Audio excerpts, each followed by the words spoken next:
Di antara kelebihan surah Yusuf ini, sesiapa yang dia ditimpa dengan kemurungan, dia ditimpa dengan pelbagai kesulitan, dia ditimpa dengan pelbagai masalah, kalau ia membaca surah Yusuf, dia faham apa yang dibaca, dia tahu cerita dalam kisah Nabi Allah Yusuf ini, ia dapat mengeluarkan seseorang itu daripada masalah.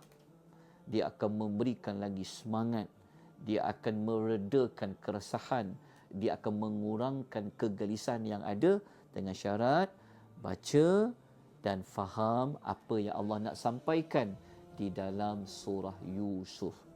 Moga-moga kisah Nabi Allah Yusuf ini menjadi satu panduan kepada kita bahawasanya di sebalik segala kepayahan, di sebalik segala kesusahan, kesulitan, kita mempunyai Tuhan yang maha dekat dengan kita, yang maha mendengar, yang maha mengetahui apa yang sedang kita alami.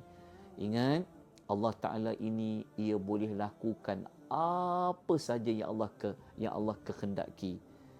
Kalau ada mana-mana manusia yang ingin merencanakan perkara buruk kepada kita, dia tidak akan berlaku kalau Allah tidak memberikan keizinan.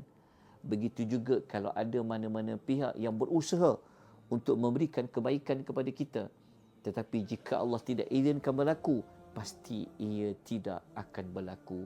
Inilah kisah yang terbaik yang boleh dijadikan sebagai